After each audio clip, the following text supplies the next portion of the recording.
Manda, did you say snow in the mountains? I certainly did. Thanks for listening. Well, if you're ready for winter driving, here is Sully with some ideas for you before you hit the roads. And I know everybody knows this, but just we need as a reminder. gentle reminder, this is the time of year to go out and give your car that good once-over and make sure that it's ready for winter.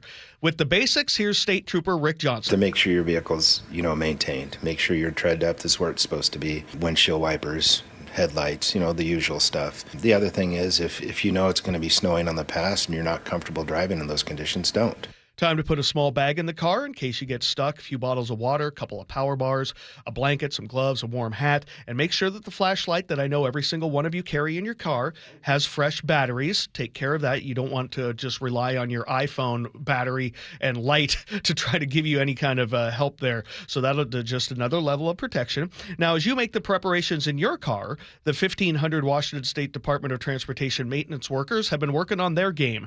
The sheds are full of salt, other materials, and the more than 500 snowplows have been inspected. WashDOT's Tina Werner says they're ready. They've been doing a lot of winter preparedness trainings, getting equipment ready, making sure our maintenance sheds, from Port Angeles to Pullman are ready to go. The biggest issue on the passes each year always ends up usually being driver behavior, things that we can all take care of and do better, primarily failing to follow the chain up or traction tire restrictions.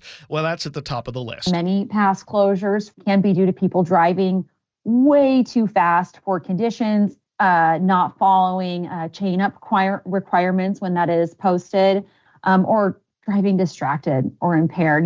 One poor choice like that can shut down a pass for everyone. If you think about it, it could just take one little car having a spin out, and then maybe a truck coming behind has to slow down. Then that truck loses traction, skids a little. Then the one behind that. Next thing you know, one car can knock out 3 or 4 lanes on the pass, and we're in big trouble. All large rigs are required to carry chains starting November 1st, and you can expect a heavy enforcement early in the season. Not only will you get a hefty fine, you'll be sent back down the pass. You're going to have a bad day.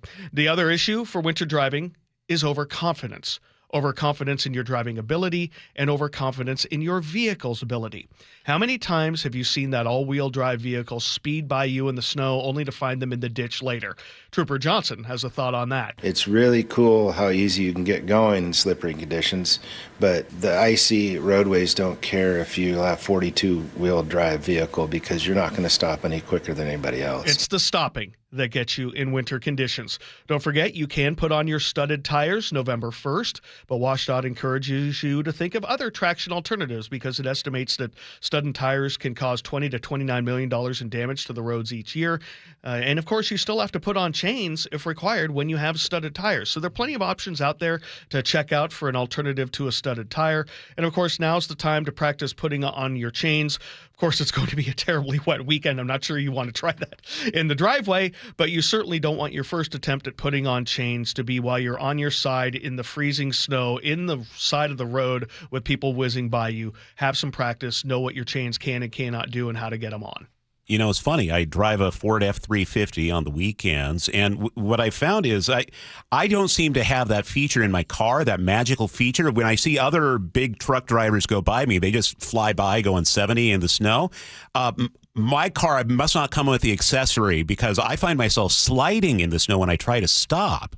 Yeah, isn't that weird? Yeah. Isn't that weird? I don't know what upgrade package you need to get to have that magical stopping ability, but I don't have it. The thing is that it's only a matter of time before their stopping ability ends and you see them in the ditch. Speed is the thing that gets you in this, and overconfidence. And again, you have to admit it to yourself. For a dude, that's kind of hard to overestimate or overconfidence in your driving ability. Yeah. I think I'm great. But yeah, the elements don't care. So just be prepared to get ready. All right. All Sully's tips are at mynorthwest.com.